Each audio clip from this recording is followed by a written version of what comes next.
2014년 봄, 서울의 공기는 아직 겨울의 냉기를 조금 품고 있었다. 대한민국 의료계에서 가장 주목받는 외과 의사 중 한 명이던 강준호는 그날 새벽 학회 발표를 위해 부산으로 향했다. 그는 병원에서 수많은 생명을 살려냈고 후배 의사들의 존경을 받았다.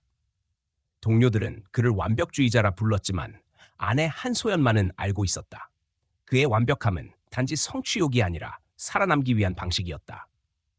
의학계의 냉정한 경쟁 속에서 인간적인 온기를 지키려면 그는 매일 자신을 깎아내야 했다. 그날 이후 그는 돌아오지 않았다. 오전 10시 학회 등록부에는 그의 이름이 남지 않았다. 오후 3시 병원 회의에서 부재가 보고되었다. 밤 8시 한소연은 경찰에 실종 신고를 했다.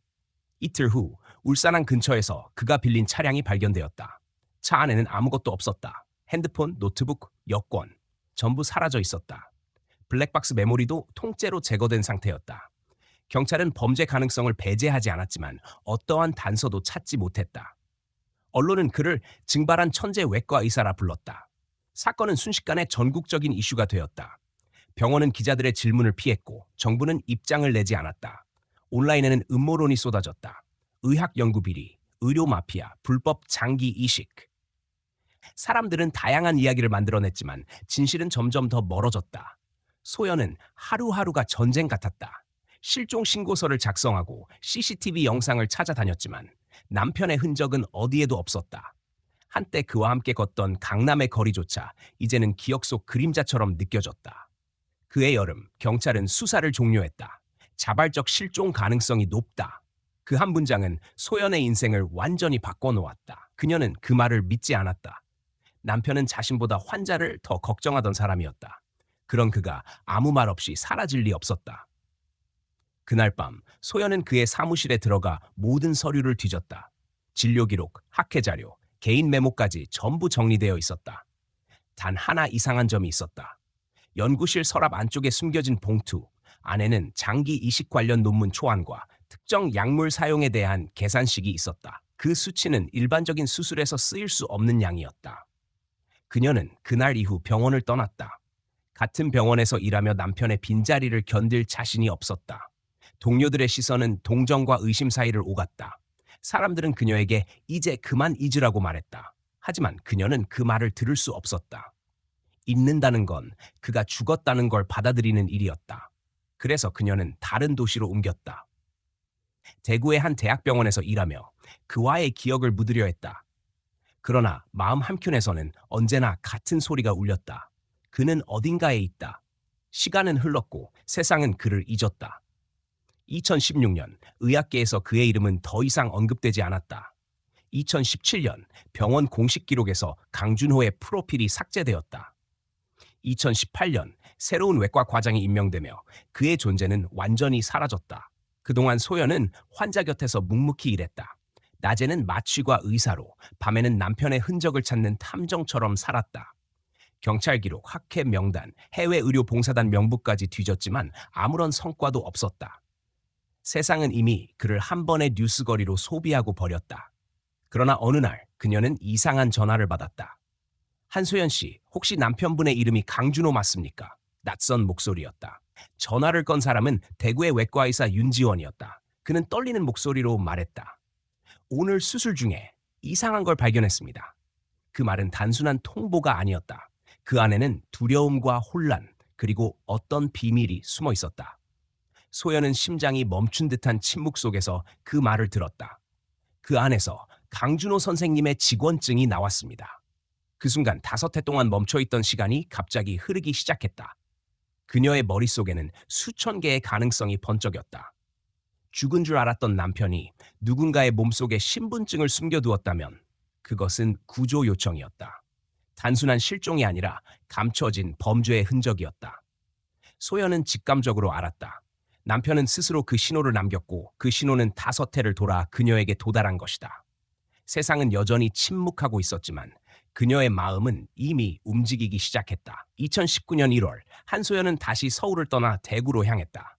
그녀는 이번만큼은 결코 물러서지 않으리라 결심했다.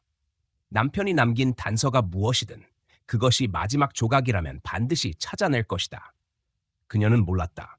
이 여정이 단순한 실종 사건의 해답을 넘어 한국 의료계의 어두운 심연과 마주하게 될 첫 걸음이라는 것을 대구 중앙병원 수술실에선 긴급한 분위기가 감돌았다. 외과 의사 윤지원은 복부 출혈 환자의 장기를 살피던 중 손끝에 단단한 금속성 물체가 닿았다. 처음엔 의료기구가 남은 줄 알았다. 그러나 꺼내보니 그것은 낡은 병원 직원증이었다. 서울대학교 병원 로고가 선명했고 이름 아래엔 강준호라는 글씨가 있었다. 순간 지원은 손이 굳어버렸다. 그는 이름을 알고 있었다. 5해 전 전국을 뒤흔든 실종 사건의 주인공이었다. 수술이 끝난 뒤 지원은 그 카드가 왜 그곳에 있었는지 이해할 수 없었다. 단순한 실수로 설명할 수 없었다. 카드의 상태는 오랜 시간 체내에 있었음을 말해주고 있었다. 누군가 의도적으로 그곳에 넣은 것이다. 지원은 망설이다 결국 병원 윤리위원회와 경찰에 보고했고 자료는 곧 서울로 전달되었다. 며칠 후 한소연은 그 소식을 들었다. 그녀는 말을 잃었다.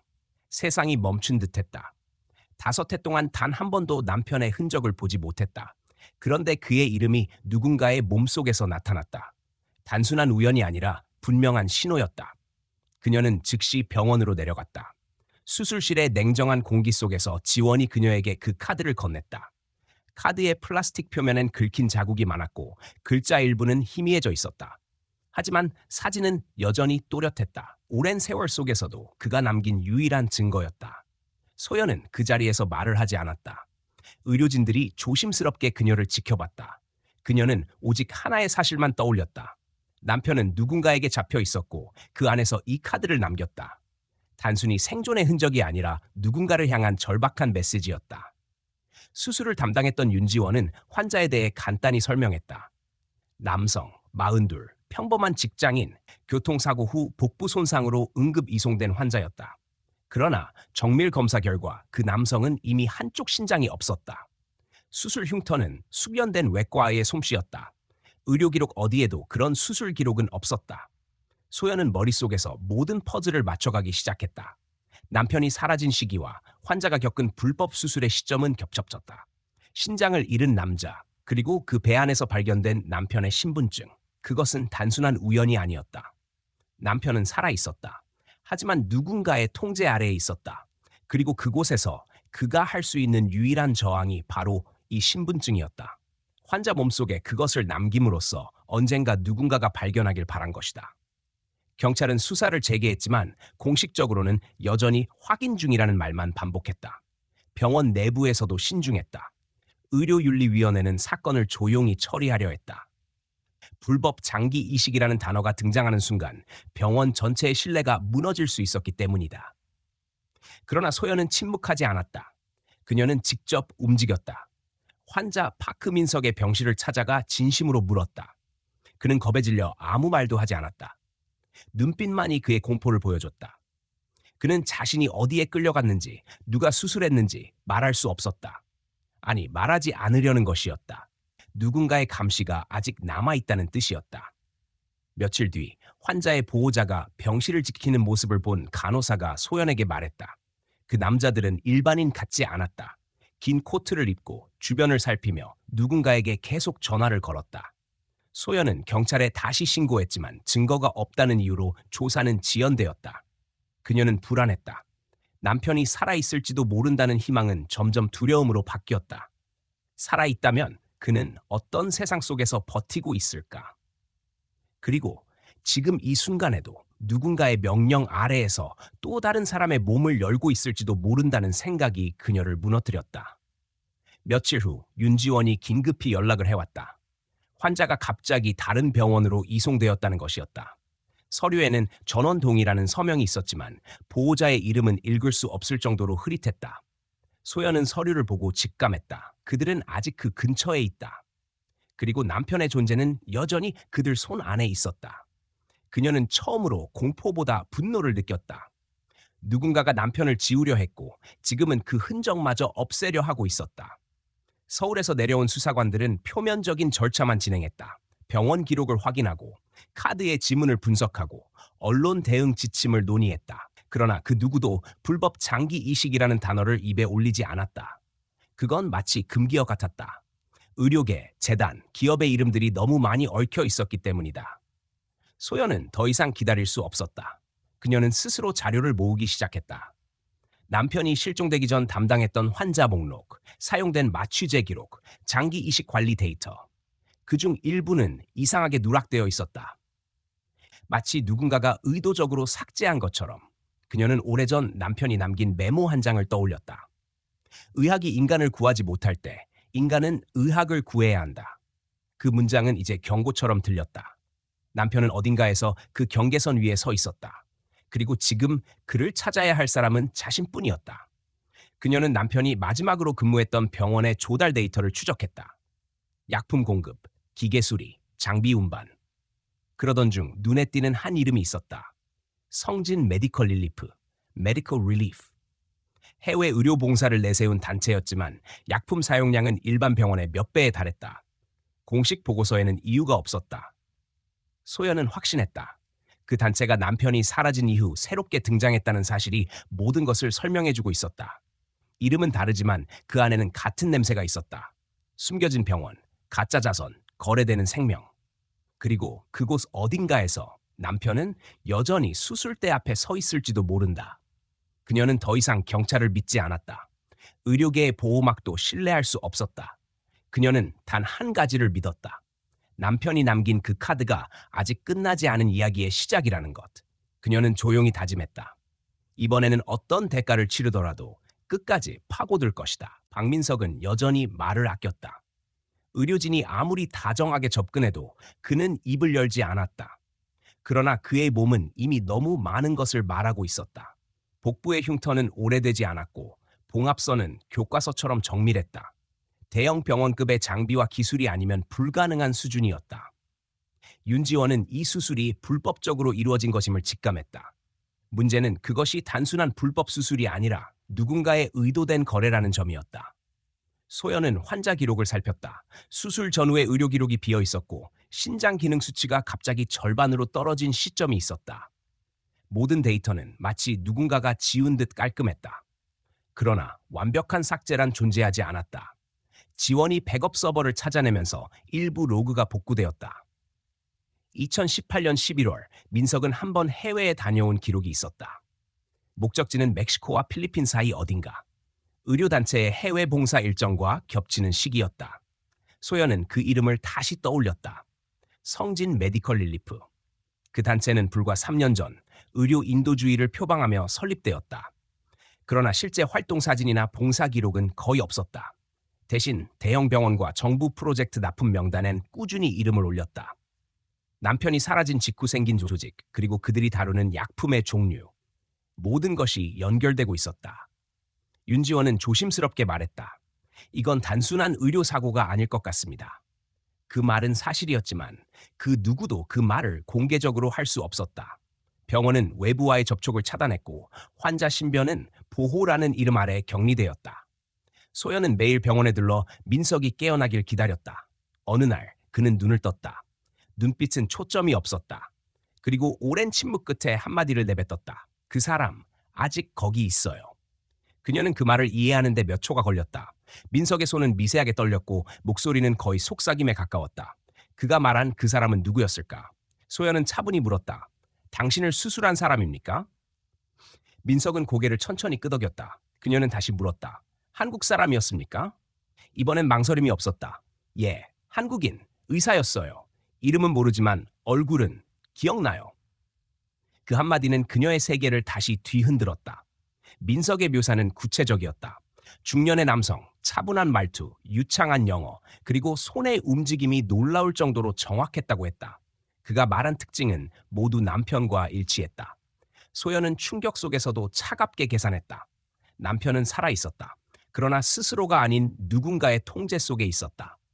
며칠 후 윤지원은 혈액 샘플을 분석하다 이상한 성분을 발견했다. 민석의 체내에는 고가의 마취제 데슬로레인과 근육이완제 로크로늄의 잔여물이 있었다. 두 약품은 일반 병원에서는 사용되지 않는다. 수입 허가가 까다롭고 고위험 수술에만 투입된다. 이 사실은 하나를 뜻했다. 누군가가 정식 의료 공급망을 이용해 약품을 빼돌리고 있었다. 즉 불법 장기 이식 조직이 의료 시스템 내부와 연결되어 있다는 것이었다. 소연은 경찰에 이 정보를 전달했지만 돌아온 답은 늘 같았다. 확실한 증거가 필요합니다. 그녀는 증거가 아니라 진실을 원했다. 그러나 진실은 문서 속에 존재하지 않았다. 그녀는 직접 움직였다. 남편의 예전 동료들에게 연락했고 병원 납품처와 제약사 유통망을 조사했다. 서류 속엔 수많은 이름이 있었지만 그중 유독 반복되는 한 곳이 눈에 띄었다. 부산 물류항. 그리고 납품 수령인은 성진의료지원센터. 그녀는 그 이름이 가짜일 거라 생각했다. 하지만 실체는 존재했다. 등록된 대표자는 이혜린, 서울대학교 의대를 졸업한 외과의사 출신, 이후 미국에서 이식의학을 공부했다가 10년 전 라이선스가 취소된 인물이었다. 사유는 논문 조작과 불법 수술 연루, 그리고 바로 그 시기에 한국으로 돌아왔다. 소연은 서류를 덮었다. 남편이 사라졌던 2014년 이혜린이 귀국했다. 그녀는 이 사실을 윤지원에게 알렸다. 지원은 믿기 힘들다는 듯 중얼거렸다. 그 사람 메디컬 릴리프 대표입니다. 모든 조각이 맞아떨어졌다. 불법 장기 거래, 사라진 의사, 남편의 신분증, 그리고 이혜린. 그 중심에 남편이 있었다. 소연은 더 이상 과거의 의사나 아내가 아니었다. 그녀는 진실을 찾는 사람으로 변해 있었다. 남편이 남긴 신분증은 단순한 증거가 아니라 구조 요청이었다. 그녀는 그 의미를 온몸으로 느꼈다. 그가 자신을 향해 손을 뻗었다면 그 손을 잡아야 했다. 윤지원은 경찰에 다시 보고서를 제출했다. 그 안에는 약품 분석 결과와 성진 메디컬 릴리프의 거래 내역 일부가 포함되어 있었다. 며칠 뒤 병원에 낯선 인물이 찾아왔다. 정장을 입은 남자 2명이 보건복지부 감사실이라고 자신을 소개했다. 그들은 자료 제출을 요구했고 윤지원의 사무실 컴퓨터를 복사해갔다. 그러나 며칠 후 확인된 사실은 충격적이었다. 그들은 정부 소속이 아니었다. 윤지원은 괴롭힘과 협박을 받았다. 누군가가 그의 차량을 추적했고 밤마다 낯선 전화가 걸려왔다. 그는 결국 소연에게 연락해 모든 사실을 털어놓았다. 그녀는 그를 보호하기 위해 기자 한 명에게 익명 제보를 보냈다. 그러나 기사는 발행되지 않았다. 광고주 압박이라는 이유였다. 세상은 조용했고 진실은 다시 묻혔다. 그러나 소연은 멈추지 않았다. 남편의 흔적을 따라가던 그녀는 어느 날 깨달았다. 이 싸움은 단지 한 사람의 생명을 되찾기 위한 것이 아니었다. 의학의 이름으로 감춰진 또 다른 범죄와 맞서는 일이었다. 그녀는 모든 것을 잃을 각오를 했다. 남편이 아직 어딘가에서 생명을 살리고 있다면 그가 잃어버린 자유만큼은 자신이 되찾아야 했다. 그날 밤 그녀는 일기장 한 장을 남겼다. 진실을 감추는 사람들은 언젠가 그 어둠 속에서 자신을 잃는다. 나는 그 어둠을 따라가 그를 찾아올 것이다. 그리고 그날 이후 그녀의 추적은 시작되었다. 소연은 성진 메디컬 릴리프의 실체를 파고들었다. 표면적으로는 의료봉사단체였지만 실제로는 수상한 점이 너무 많았다. 홈페이지에는 활동 사진 몇 장이 전부였고 기부금 내역은 불투명했다. 의료 장비와 약품 납품 기록은 반복적으로 수정되어 있었고 일부 데이터는 삭제 흔적이 뚜렷했다. 단체의 본사는 부산 남항 근처의 고층 빌딩에 등록되어 있었으나 방문해보니 사무실엔 직원이 없었다. 대신 택배 상자와 의료 포장재가 쌓여 있었다. 누군가가 급히 떠난 흔적 같았다. 그녀는 지쳐 있었지만 멈출 수 없었다. 남편의 이름이 이 조직의 음영 속에 있었다. 윤지원은 더 조용히 움직이자고 했지만 소연은 이미 결심이 서 있었다. 이제는 의사로서의 직업적 윤리가 아니라 인간으로서의 의무였다. 남편이 이 어둠 속 어딘가에서 살아있다면 그를 묶고 있는 손을 직접 끊어내야 했다. 며칠 후 그녀는 경찰 대신 텍사스에서 파견된 국제조사 네트워크 요원과 접촉할 수 있었다. 그들은 이미 성진 메디컬 릴리프를 주시하고 있었고 해외에서 같은 이름의 단체가 불법 장기 거래 혐의로 적발된 사례가 있다고 말했다. 조직의 수장은 이혜린, 서류상 대표이며 의료윤리 강연자로도 활동 중이었다. 공식적으로는 자선 의료단체의 지도자였지만 비공식적으로는 이식 네트워크의 핵심 인물로 의심받고 있었다. 그녀는 이혜린의 공개 강연을 찾아갔다. 부산의 한 대학 대강당에서 열린 그 자리는 언론과 의료 관계자들로 가득했다. 이혜린은 단정한 외모에 온화한 미소를 지니고 있었다. 연단 위에서 그녀는 의료 평등과 생명 존중을 이야기했다. 목소리는 침착했고 말의 흐름에는 흔들림이 없었다. 하지만 소연은 그 안에서 이상한 익숙함을 느꼈다. 의료 용어를 다루는 방식, 손끝의 리듬, 문장 구조까지. 그것은 수술대 위에서 환자의 장기를 다루던 사람의 언어였다. 단순한 행정가의 말이 아니었다. 강연이 끝난 뒤 소연은 짧게 말을 걸었다. 이예린 박사님, 성진 메디컬 릴리프의 의료 장비 수급 건으로 문의드리고 싶습니다. 이예린은 눈을 마주치며 미소를 지었다. 공식 절차로 연락 주시면 확인해 드리겠습니다. 그녀의 말투는 예의 바르고 친절했지만 눈빛은 냉정했다. 소연은 그 눈빛 속에서 명확한 신호를 읽었다. 당신이 뭘 알고 있는지 안다. 그날 이후 소연은 감시를 받기 시작했다. 병원 근처에서 낯선 남자들이 나타나기 시작했고 밤마다 누군가가 그녀의 차를 따라왔다. 경찰에 신고했지만 우연일 수 있다는 답만 돌아왔다. 윤지원은 그녀에게 당분간 대구를 떠나 있으라고 했지만 소연은 단호했다. 이제 물러서면 남편은 영영 사라진다. 그녀는 이예린의 배경을 더 깊이 조사했다. 그녀는 10여 년 전 멕시코에서 의료봉사단을 이끌다 불법 이식 사건에 연루되어 추방당했다. 하지만 그 사건의 피해자 명단은 모두 사라졌고 증거를 제출한 내부 고발자는 교통사고로 사망했다. 이후 그녀는 이름을 바꾸고 한국으로 돌아왔다. 그리고 2015년 성진 메디컬 릴리프를 설립했다. 이 조직의 재정 보고서에는 미묘한 패턴이 있었다. 매년 말 의료 장비 구입비가 급증했고 동시에 항공 운송비 항목이 늘었다. 공식적으로는 해외 봉사 장비 운송비라 설명되어 있었지만 그 목적지는 대부분 존재하지 않는 병원이었다. 장기 이식용 냉각 장비와 약품의 양도 실제 사용량보다 2배 이상 많았다. 소연은 확신했다. 이 단체는 인도주의를 내세운 불법 이식 네트워크의 중심이었다. 그녀는 이 사실을 윤지원과 공유했다. 지원은 당황했지만 곧 마음을 굳혔다. 이건 의료계의 문제를 넘은 일입니다. 정부와 연관된 누군가가 있습니다.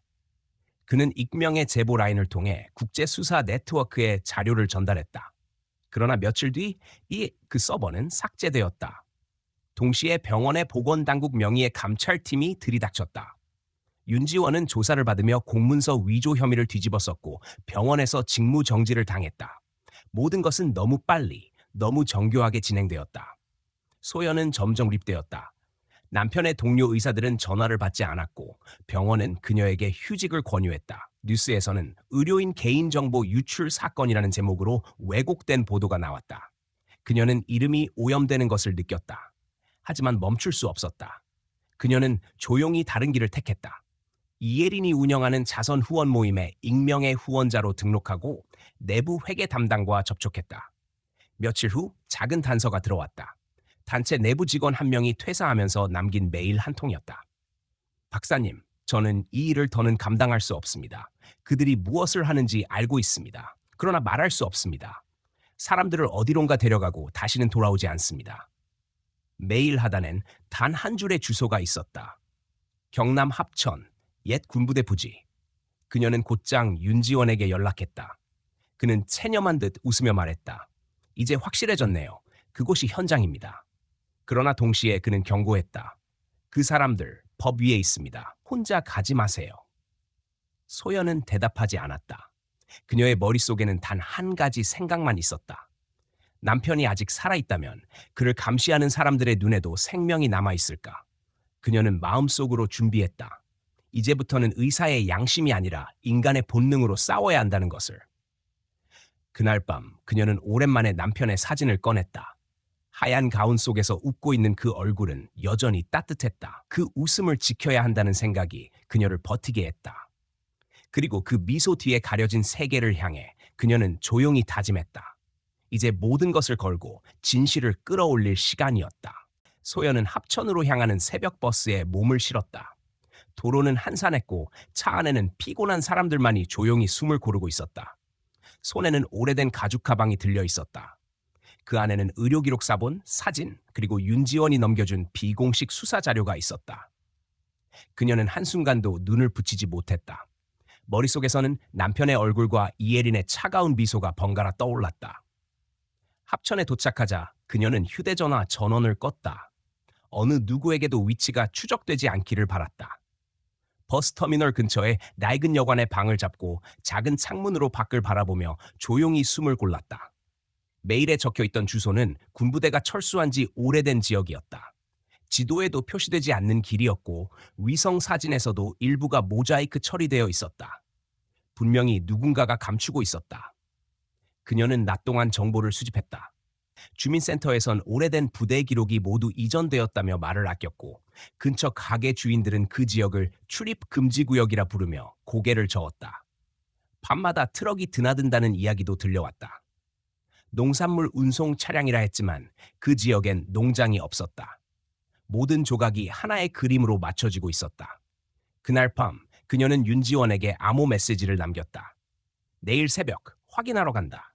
무슨 일이 생기면 경찰 대신 국제수사팀에 연락해. 그는 몇 분 후 답을 보냈다. 당신이 거기서 진실을 찾으면 세상은 변할 겁니다. 조심하세요. 소연은 새벽 3시 조용히 움직였다. 불빛 하나 없는 도로를 따라 약 2시간을 걸었다. 멀리 희미한 불빛이 보이기 시작했다. 철제 담장 안쪽에서 들려오는 기계음과 짧은 통신음. 그것은 명백히 버려진 군부대의 분위기가 아니었다. 내부에는 누군가가 있었다. 그리고 그 누군가가 의료 장비를 돌리고 있었다. 그녀는 오래된 배수로를 통해 담장 밑으로 들어갔다. 안쪽에는 임시 구조물처럼 보이는 건물이 여러 채 세워져 있었고 일부 창문에는 빛이 새어나왔다. 성진 메디컬 리프의 로고가 새겨진 컨테이너 박스들이 줄지어 있었다. 그 박스 위에는 냉각 장비가 부착되어 있었고 각 상자에는 라틴어로 된 코드가 인쇄되어 있었다. 렌, 엉42, 콜, 엉18. 신장이며 심장이었다. 그녀는 숨을 고르며 천천히 이동했다. 정문 근처에는 보안 요원들이 있었다. 모두 무전기를 차고 있었고 군 출신처럼 움직임이 일정했다. 시설 한가운데로 향하자 작은 건물의 문틈으로 의료용 조명이 새어나왔다. 안에서는 누군가가 수술복 차림으로 움직이고 있었다. 그 순간 그녀의 시선이 멈췄다. 유리창 너머 수술대 옆에 선 인물. 회색 머리, 마른 체격, 손끝이 미세하게 떨리는 모습. 그는 남편 민호였다. 시간이 멈춘 듯했다. 그는 여전히 수술복을 입고 있었고 얼굴에는 피로와 절망이 묻어 있었다.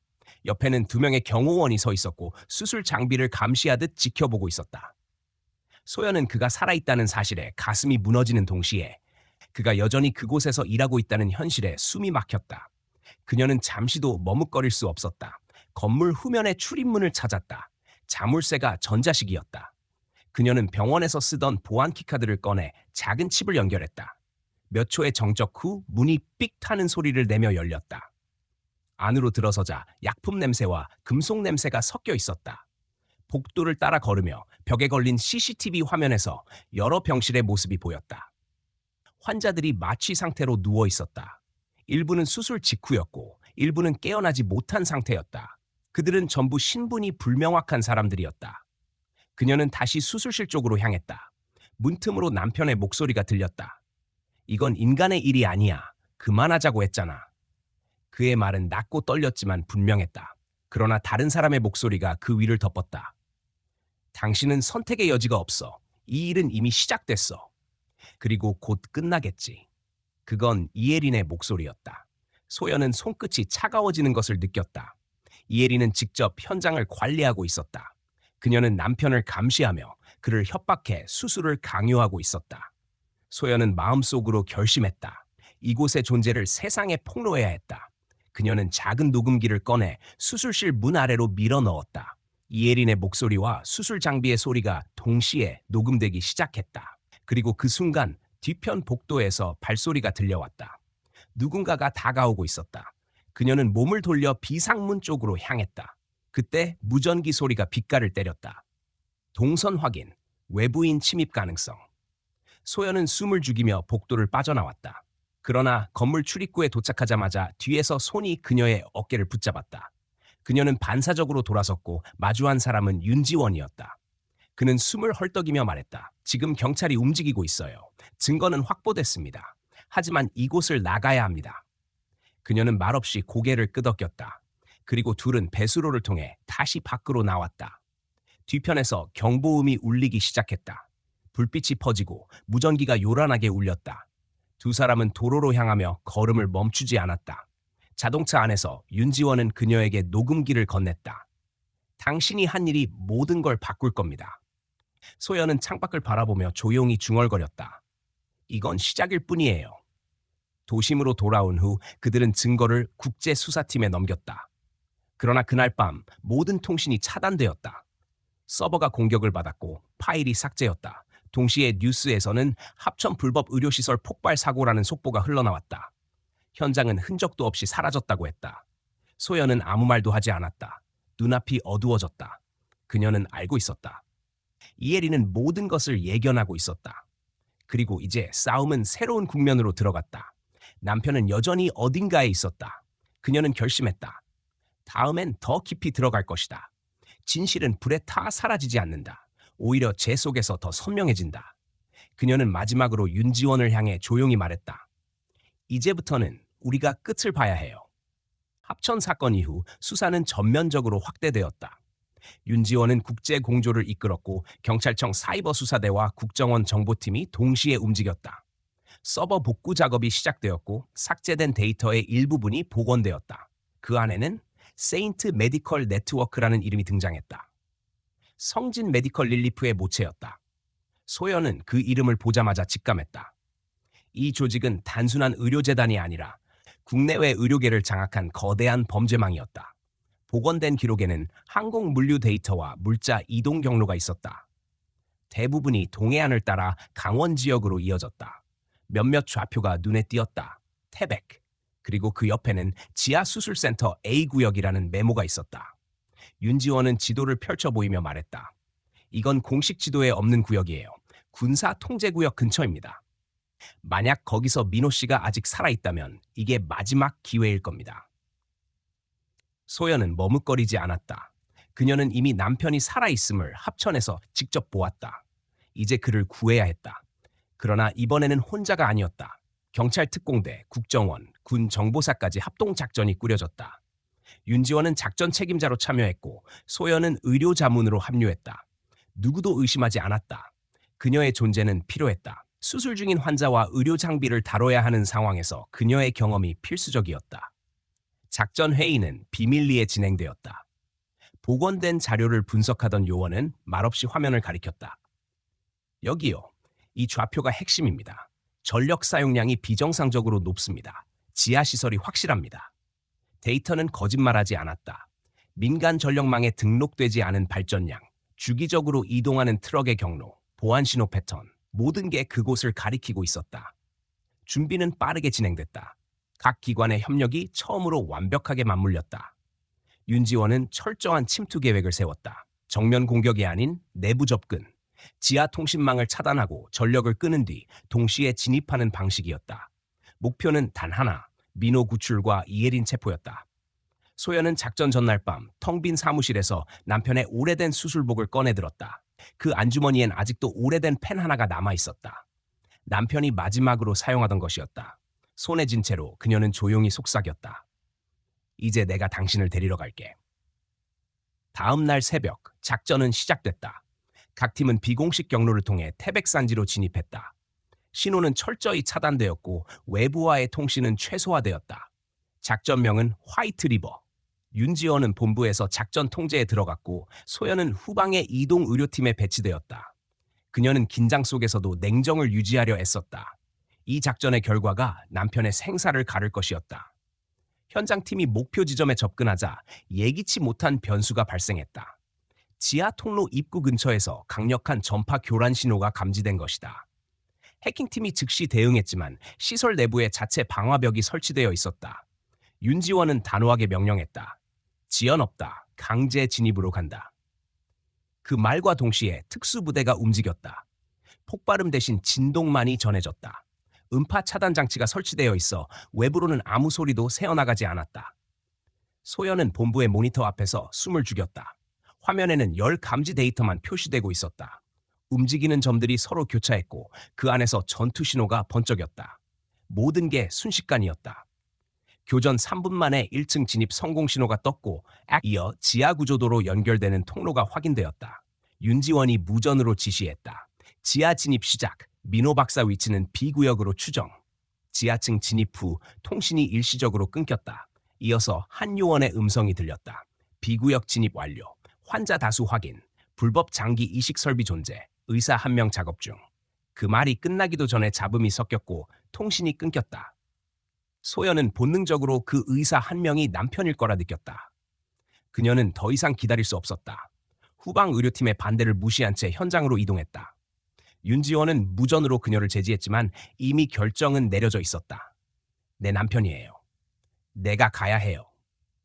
그것은 명령이 아니라 선언이었다. 현장에 도착했을 때 시설 내부는 이미 혼란에 빠져 있었다. 총성이 잦아들고 곳곳에서 무전 신호가 교차했다. 특수부대는 인지를 확보하고 있었고 일부 범죄자들은 항복했다. 하지만 지하 중심부, 즉 B구역의 문은 아직 열리지 않았다. 전자락 시스템이 완전히 봉쇄되어 있었다. 윤지원은 옆에 있던 엔지니어에게 물었다. 시간 얼마나 남았나? 5분. 그 이상은 폭발 가능성이 있습니다. 그 순간 안쪽에서 미세한 진동음이 들렸다. 그리고 화면이 깜박이며 내부 영상이 잠시 송출되었다. 그 안에는 수술대 위의 환자와 그 옆에서 움직이는 한 남자가 있었다. 헬멧 카메라의 화질이 좋지 않았지만 소연은 단번에 알아봤다. 민호였다. 그는 여전히 수술복을 입고 어딘가 절박한 표정으로 무언가를 붙잡고 있었다. 그리고 그 옆에는 이혜린이 있었다. 그녀는 무언가를 외치며 총을 들고 있었다. 본부의 공기가 얼어붙었다. 윤지원은 짧게 명령했다. 즉시 진입, 모든 인질 보호 우선. 폭발물이 감지되었지만 시간을 더 지체할 수 없었다. 팀은 폭발 해제 장치를 작동시키며 동시에 문을 강제 개방했다. 순간적인 섬광과 함께 지하의 공기가 흩어졌다. 무전기 너머로 들린 마지막 소리가 모든 것을 멈추게 했다. 박민호 확보, 생존 확인. 그 말에 소연은 조용히 눈을 감았다. 모든 것이 끝나진 않았지만 그는 살아있었다. 윤지원은 고개를 숙였다. 그들의 5년짜리 악몽이 끝을 향해 움직이기 시작한 순간이었다. 하지만 동시에 한 가지 보고가 이어졌다.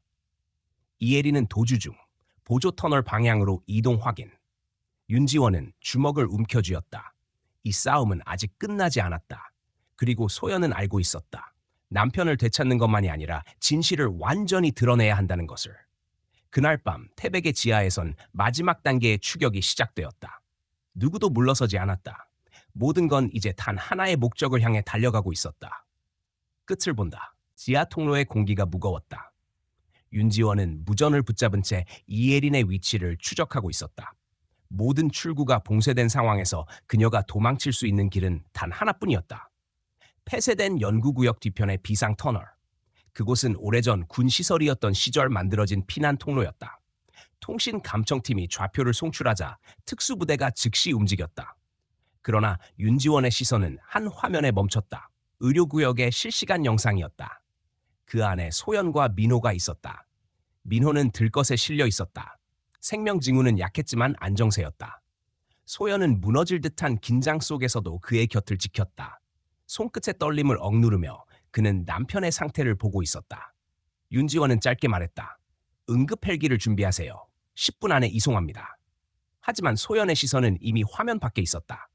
그녀는 알았다. 아직 끝나지 않았다는 것을. 이혜리는 여전히 자유로웠다. 그리고 그 자유는 언제든 또 다른 비극으로 이어질 수 있었다. 소연은 윤지원에게 말했다. 그녀를 놓치면 안 돼요. 목소리는 단호했고 두려움이 아니라 결심이 담겨 있었다. 윤지원은 잠시 침묵하다가 고개를 끄덕였다. 우린 막을 겁니다. 당신은 민호 박사 곁에 있어요. 그러나 소연은 이미 이동 준비를 하고 있었다. 의료팀의 제지를 무시한 채 현장으로 향했다.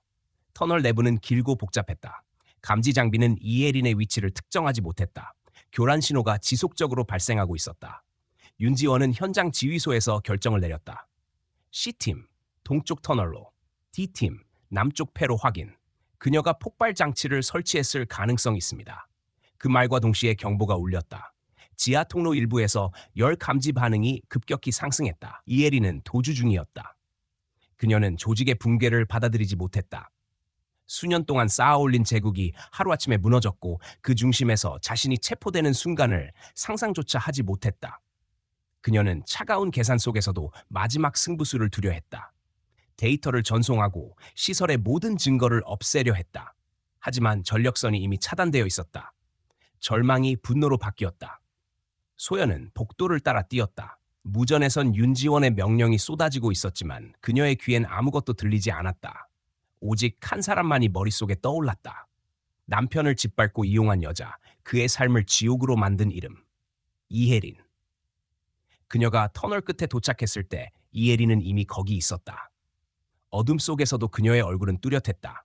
피로와 분노가 뒤섞인 표정, 그러나 눈빛은 여전히 서늘했다. 결국 여기까지 왔네요. 이혜린의 목소리는 낮고 차분했다. 당신은 이걸 이해 못해요. 이건 단순한 범죄가 아니에요. 생명을 구하는 방식이에요. 소연은 대답하지 않았다. 말로 설득할 수 있는 사람이라면 처음부터 이런 일을 하지 않았을 것이다. 대신 그녀는 윤지원에게 신호를 보냈다. 확인, 목표 시야 확보. 윤지원은 즉시 진입 명령을 내렸다. 모든 팀, 진입, 인질 위험 없음. 순간 총성이 터졌다. 반사적으로 몸을 낮춘 요원들이 터널로 돌입했다. 짧은 교전이 있었고 곧 정적이 찾아왔다. 윤지원이 무전으로 외쳤다. 상황 보고. 짧은 침묵 끝에 요원의 목소리가 들렸다. 목표 제압, 생포 완료. 이혜린은 무릎을 꿇은 채 체포되었다. 손목에는 피가 배어 있었고 눈동자는 공허했다. 그럼에도 불구하고 입술은 미묘하게 웃고 있었다. 당신들은 이걸 끝냈다고 생각하겠죠. 하지만 이건 시작일 뿐이에요. 사람들은 여전히 절 필요로 해요. 그녀의 말은 망상처럼 들렸지만 그 안엔 냉혹한 현실이 담겨 있었다. 인간의 절망이 존재하는 한 이런 어둠은 완전히 사라지지 않는다. 현장은 빠르게 정리되었다. 환자들은 구조되었고 의료 기록과 거래 데이터는 전부 확보되었다. 국정원 요원들은 서버 장치를 봉인하며 외부 유출을 막았다. 윤지원은 안도의 숨을 내쉬었다. 모든 대상 확보 완료. 부상자 3명, 사망자 없음. 그러나 소연의 표정은 여전히 굳어 있었다. 그녀는 이혜린을 바라보았다. 두 사람의 시선이 잠시 마주쳤다. 그 남자, 아직도 당신을 용서할 거라고 생각하나요? 이혜린이 조용히 물었다. 그는 당신을 잊지 못했어요. 하지만 그게 사랑일까요? 아니면 죄책감일까요? 그 말에 소연은 아무 대답도 하지 않았다. 단지 짧게 말했다. 그건 우리가 살아서 확인할 일이에요. 며칠 후 서울로 이송된 민호는 의식이 돌아왔다. 그는 중환자실에서 눈을 떴고 처음 본 사람은 소연이었다. 오랜 시간의 침묵이 두 사람 사이를 채웠다. 민호는 입술을 떨며 겨우 한마디를 내뱉었다. 살아있었구나. 그 말은 울음보다 깊은 고백이었다. 윤지원은 병실 밖에서 그 장면을 지켜보았다. 작전의 성공에도 불구하고 마음 한켠이 무거웠다. 그는 보고서를 정리하며 이렇게 적었다. 이 사건은 구조의 기록이 아니라 인간이 어디까지 타락할 수 있는가를 보여주는 사례였다. 하지만 동시에 누군가를 끝까지 믿을 용기가 세상을 바꿀 수 있음을 증명했다. 며칠 뒤 검찰은 공식 발표를 했다. 이혜린과 성진 메디컬 릴리프 관련 인물 7명이 체포되었고 국제 공조를 통해 해외 네트워크도 연쇄적으로 붕괴되었다. 언론은 한국판 인체매매 조직 해체라며 대서특필했다. 사회는 충격에 빠졌지만 동시에 누군가는 구원받았다. 소연은 언론의 관심을 피했다. 그녀는 조용히 남편 곁을 지켰다. 그들의 삶은 산산조각났지만 그래도 다시 시작할 수 있었다. 윤지원은 마지막 보고서를 제출하며 그녀에게 말했다. 끝났습니다. 하지만 당신이 없었다면 불가능했을 겁니다. 소연은 고개를 저었다. 아직 끝난 게 아니에요. 세상은 여전히 이익으로 생명을 계산하니까요. 그녀의 말은 단순한 감정이 아니었다. 그것은 결심이었다. 이 모든 어둠을 끝까지 추적하겠다는, 그리고 남편이 잃은 시간을 세상에 돌려주겠다는 의지였다. 그날 밤 병실 창문 너머로 서울의 불빛이 번져 있었다. 소연은 조용히 속삭였다. 우린 아직 살아있어. 그 말은 기도이자 선언이었다. 그리고 그 순간 세상이 다시 움직이기 시작했다. 시간이 흐르면서 세상은 점점 사건을 잊어갔다. 뉴스 헤드라인은 다른 이슈로 바뀌었고 사람들은 새로운 논란과 관심사 속에 살아갔다. 그러나 그날의 진실은 여전히 남아있었다. 언론은 정의가 승리했다고 말했지만 실제로는 너무 많은 이들이 침묵 속에서 사라졌다. 병원 기록에는 여전히 몇몇 이름이 존재하지 않았고 그들의 가족은 돌아오지 않는 사람들을 기다리고 있었다. 소연은 남편이 회복된 뒤에도 병원을 떠나지 않았다. 그는 다시 수술실에 서지 않았고 대신 윤리위원회에서 의료정책과 인권 관련 자문을 맡았다. 새벽까지 불을 켜둔 채 의료계의 구조적 문제를 정리하는 그의 뒷모습은 예전보다 더 초라했지만 이상하게 평온했다. 소연은 그런 그를 지켜보며 묘한 안도감을 느꼈다. 살아있다는 것만으로도 감사할 수 있다는 사실을 이제야 이해하게 된 것이다. 민호는 가끔 악몽을 꿨다. 수술대 위의 환자들, 이름도 모르는 얼굴들, 그들의 눈빛이 꿈속에서 그를 따라왔다. 그는 자주 잠에서 깨어 숨을 몰아쉬었지만 소연은 묵묵히 그의 곁을 지켰다. 그녀는 그를 위로하지 않았다. 대신 그가 침묵을 견디도록 옆에 있어 주었다. 그것이 진정한 치유라고 믿었기 때문이다. 윤지원은 사건 이후 내부 조사와 정치적 압력에 시달렸다. 조직 내부에서는 그가 너무 깊이 개입했다며 비난했고 몇몇 동료는 그를 피했다. 그러나 그는 후회하지 않았다. 그의 책상 위에는 여전히 태백 작전 당시의 기록이 놓여 있었다. 화이트 리버 작전 보고서. 그는 그 표지를 바라보다가 조용히 펜을 들어 마지막 문장을 남겼다. 이 사건의 끝은 구조가 아니라 인간에 대한 경고였다. 그리고 그는 그 문장을 밑줄 쳤다. 이혜리는 재판 과정에서도 자신의 죄를 인정하지 않았다. 법정에서 그녀는 담담하게 말했다. 사람들은 저를 악이라 부르겠죠. 하지만 그들이 만든 시스템 속에서 저는 단지 효율을 추구했을 뿐입니다. 판사는 그 말을 끝까지 들었다. 그러나 판결은 명확했다. 종신형. 그녀는 마지막으로 뒤를 돌아보며 미소를 지었다. 당신들이 만든 세상은 나 없이도 계속 이럴 거예요. 그 말은 냉정한 현실이었다. 정의는 승리했지만 세상은 여전히 불완전했다. 몇 달 후 병원 강당에서 작은 추모식이 열렸다. 합천과 태백에서 구조된 환자들 중 끝내 회복하지 못한 이들을 위한 자리였다. 민호는 단상에 섰다. 마이크 앞에서 잠시 말을 잃었지만 이내 차분한 목소리로 입을 열었다. 저는 의사로서 많은 생명을 다뤘습니다. 하지만 그동안 얼마나 많은 죽음을 외면했는지 이제야 알았습니다. 의료는 생명을 구하는 일이지만 동시에 인간의 존엄을 지키는 일입니다. 그 존엄이 사라지는 순간 우리는 의사가 아니라 단지 기능이 될 뿐입니다. 그의 말은 길지 않았지만 강당에 앉은 사람들은 한동안 움직이지 못했다. 윤지원은 뒷자리에서 조용히 고개를 숙였다. 그날 이후 병원 내부에서는 인간 존중을 핵심으로 한 새로운 의료 윤리 지침이 만들어졌다. 그것은 화려한 혁신이 아니라 단 한 사람의 양심에서 비롯된 변화였다. 밤이 깊어갈 무렵 소연은 병원 옥상에서 서울의 불빛을 바라보았다. 그녀는 여전히 남편의 손을 잡고 있었다. 차가운 공기 속에서도 그 손은 따뜻했다. 그는 조용히 말했다. 이제 괜찮아질까? 그녀는 미소 지었다. 괜찮아지진 않겠죠. 하지만 살아갈 수는 있을 거예요. 그녀는 하늘을 올려다보았다. 수많은 불빛 중 어느 하나도 완벽히 밝지는 않았다. 그러나 그 불완전한 빛들이 모여 도시를 비추고 있었다. 그것이 인간의 세상이었다. 누군가는 어둠 속에서 길을 잃고 누군가는 다시 걸음을 내딛는다. 며칠 후 소연은 윤지원으로부터 한 통의 메일을 받았다. 짧은 메시지였다. 남은 기록 일부가 복원되었습니다. 당신이 찾던 이름 중 하나, 마지막으로 남긴 위치가 나왔습니다. 부산항. 그녀는 한동안 화면을 바라보았다. 그리고 조용히 숨을 내쉬었다. 아직 끝나지 않은 진실이 있었다. 그러나 이번엔 달랐다. 복수도 분노도 아닌 그저 진실을 세상에 남기기 위한 걸음이었다. 그날 밤 그녀는 일기를 썼다. 인간은 끊임없이 실수를 반복한다. 하지만 그 안에서도 누군가는 손을 내민다. 그 손이 세상을 바꾸는 유일한 시작이다.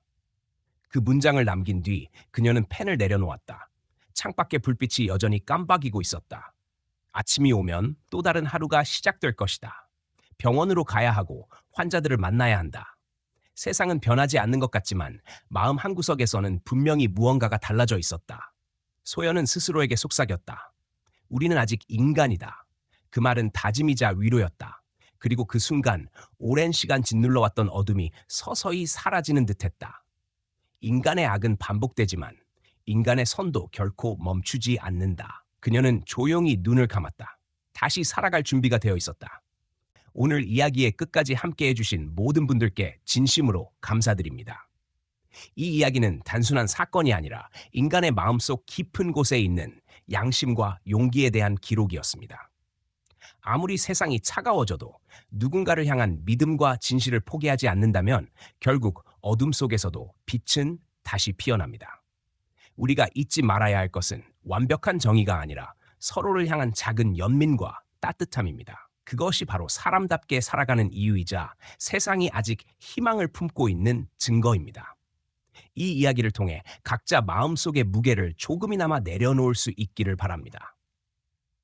우리가 겪는 고통과 상처도 결국 누군가를 이해하게 만드는 다리가 될 수 있으니까요. 오늘 이야기가 마음에 남았다면 좋아요를 눌러주시고 여러분의 생각을 댓글로 나눠주세요. 그리고 앞으로도 진심이 담긴 이야기를 함께하고 싶으시다면 채널 구독으로 응원해 주시기 바랍니다. 여러분, 한 사람 한 사람의 관심과 따뜻한 마음이 저희에게 큰 힘이 됩니다. 진심으로 감사드립니다.